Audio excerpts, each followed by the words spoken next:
सोचिए, एक भक्त सावन के पवित्र महीने में कांवड़ लेकर सुल्तानगंज से भोलेनाथ के दरबार की ओर निकला हो। चारों तरफ हर हर महादेव के जयकारे गूंज रहे हों और गंगा किनारे आकर वो कुछ देर आराम के लिए रुके। लेकिन तभी अचानक कुछ ऐसा हो जाता है जिसकी किसी को उम्मीद नहीं थी। भक्त का पांव फिसलता है और वह सीधे गंगा के गहरे पानी में समा जाता है। आसपास सैकड़ों लोग होते हैं, मगर कोई नहीं समझ पाता कि अब क्या करें। पानी का बहाव तेज होता है और वो भक्त डूबने लगता है। चीखें निकलती हैं, लेकिन कोई मदद नहीं करता। तभी कुछ ऐसा होता है जो वहां मौजूद हर किसी के रोंगटे खड़े कर देता है। क्या सच में महादेव ने अपने भक्त को डूबने से बचा लिया? क्या उन्होंने गंगा में उतरकर अपने सच्चे भक्त की पुकार सुनी? या फिर यह सिर्फ एक भ्रम था? क्या यह सिर्फ एक कहानी है या फिर आस्था की एक सच्ची गवाही? क्या वाकई शिव शंकर हर वक्त अपने भक्तों के साथ होते हैं, चाहे वो गहराइयों में डूबते हुए हों या अंधेरों में भटकते हुए? इन सारे सवालों के जवाब छुपे हैं इसी वीडियो के अंदर। तो वीडियो को अंत तक जरूर देखिए, क्योंकि ये सिर्फ एक घटना नहीं, ये महादेव की मौजूदगी का वो चमत्कार है जिसे देखकर आंखें भर आईं और हर हर महादेव के नारे गूंज उठे। शिवांश एक छोटे से गांव का साधारण लेकिन बेहद श्रद्धालु युवक था, जो उत्तर प्रदेश के बलिया जिले में रहता था। तकरीबन 28 साल की उम्र में वह अपनी जिंदगी के कई उतार चढ़ाव देख चुका था। उसका गुजारा एक छोटी सी किराने की दुकान से होता था, लेकिन उसके जीवन की असली पूंजी थी भगवान शिव के प्रति उसकी अटूट भक्ति। बचपन में उसकी मां उसे अक्सर सुल्तानगंज के अजगैबीनाथ मंदिर ले जाया करती थीं, जहां वह घंटों गंगा किनारे बैठकर शिवलिंग की पूजा में डूबा रहता। शिवांश को पूरा यकीन था कि उसके सारे दुख और संकटों की सुध बाबा लेते हैं, मगर वक्त उसके लिए आसान नहीं था। 2 साल पहले उसकी मां का निधन हो गया था और उसके पिता लंबे समय से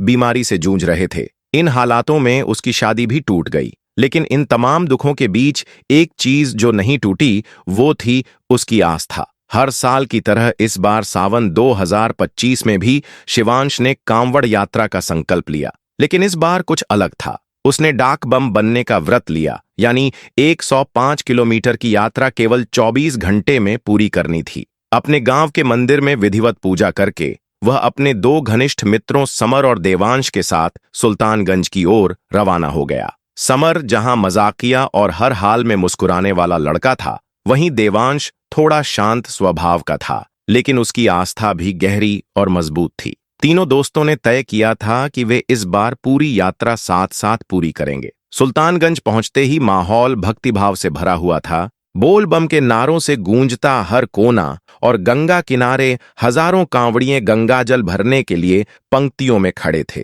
शिवांश ने पवित्र गंगा में स्नान किया, फिर अजगैबीनाथ मंदिर में जाकर अपने मन की विनती बाबा के चरणों में रख दी। हे भोलेनाथ, मेरी यह यात्रा सफल करना, पिताजी को आरोग्यता देना और मेरे जीवन में थोड़ी रोशनी भर देना। जब उसने गंगाजल अपने कांवड़ में भरा और कंधे पर उठाया, तो उसमें एक अलग ही ऊर्जा थी। यात्रा के शुरुआती चरणों में वातावरण में भक्तों का जोश, ढोल नगाड़ों की गूंज और भजनों की मिठास ने उनकी थकान को छूने तक नहीं दिया। लेकिन जैसे जैसे दोपहर की तपिश बढ़ती गई, रास्ता कठिन होता गया। लगभग 20 किलोमीटर की दूरी तय करने के बाद वे गंगा के किनारे थोड़ी देर के लिए रुके। शिवांश ने सोचा कि वह थोड़ा गंगा जल में पैर डुबोकर आराम कर ले। जैसे ही वो गंगा में उतरा, ठंडी लहरों ने उसके शरीर को राहत दी। वहीं समर और देवांश पास बैठकर बातें कर रहे थे, लेकिन कुछ ही पलों में सब बदल गया। शिवांश थोड़ा आगे बढ़ा ताकि वह गहरे जल में स्नान कर सके, पर अचानक उसका पैर फिसल गया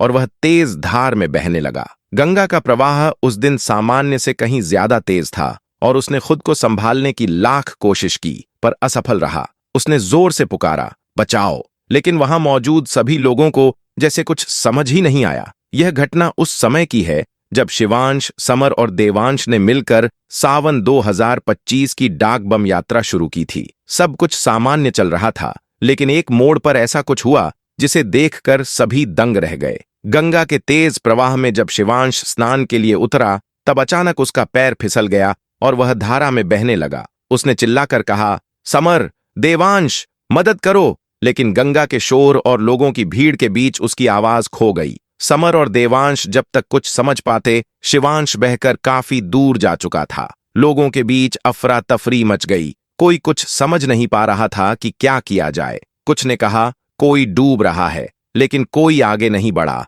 क्योंकि गंगा की लहरें उस दिन बहुत उफान पर थीं। और तभी वहां कुछ ऐसा हुआ जो आज भी सबकी आंखों में बसा है। गंगा के बीचों बीच अचानक एक तेज चमकदार रोशनी दिखाई दी। ऐसा लगा जैसे कोई दिव्य शक्ति पानी को चीरकर बाहर निकल रही हो। भीड़ स्तब्ध थी। कुछ ने देखा कि एक विशाल छाया गंगा की धारा के अंदर प्रवेश कर रही है, जैसे किसी देवता का स्वरूप प्रकट हो रहा हो। कुछ का कहना था कि उन्होंने गंगा की लहरों में एक त्रिशूल की झलक देखी, तो किसी ने दावा किया कि वहां नीले प्रकाश के भीतर शिव का रूप दिखा। उसी पल शिवांश को ऐसा एहसास हुआ जैसे किसी अदृश्य हाथ ने उसे पकड़कर बाहर खींच लिया हो। जब उसने होश संभाला तो वह सुरक्षित गंगा किनारे पर लेटा था। उसके चारों ओर लोग जमा थे और सबके चेहरे हैरानी से भरे हुए थे। लेकिन सबसे चौंकाने वाली बात यह थी कि उसका कांवड़, जिसमें उसने गंगाजल भरा था, बिल्कुल वैसा ही सुरक्षित रखा था जैसे उसे किसी ने छुआ तक न हो। हुए आया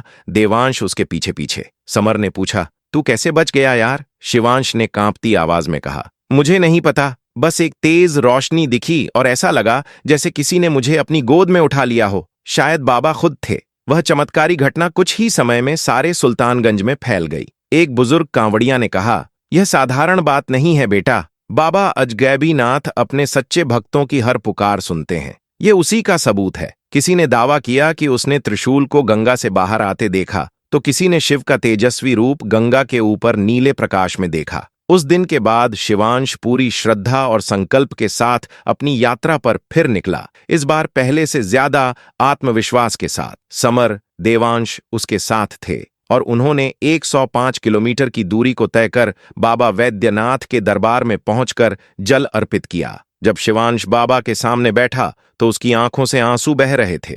उसे ऐसा लग रहा था मानो बाबा कह रहे हों, मैंने तुझे नया जीवन दिया है, अब इसे सच्चे रास्ते पर लगाना तेरा काम है। यह यात्रा शिवांश के जीवन की केवल एक धार्मिक अनुभूति नहीं थी, बल्कि वह मोड़ था जिसने उसकी पूरी दुनिया बदल दी। डाक बम की उस कठिन तपस्या के बाद न सिर्फ उसके पिता की तबीयत में चमत्कारिक रूप से सुधार आया, बल्कि उसकी छोटी सी किराना दुकान भी अब खूब चलने लगी। बलिया के उस साधारण युवक की कहानी अब पूरे गांव में चर्चा का विषय बन चुकी थी। लोग उसे अब सिर्फ शिवांश नहीं, महादेव का वृद्ध पुत्र कहकर बुलाने लगे। उसने अपनी कमाई का एक हिस्सा गंगा तट की सफाई और कांवड़ियों के भोजन पानी में लगाना शुरू कर दिया। अब उसका मकसद सिर्फ दुकानदारी नहीं था, बल्कि उन भक्तों की सेवा करना था जो उसी भक्ति पथ पर चल रहे थे जिस पर वह खुद चला था। शिवांश ने प्रण लिया कि वह हर साल कांवड़ यात्रा करेगा और बाबा अजगैबीनाथ की कृपा को संसार तक पहुंचाएगा। सुल्तानगंज और देवघर में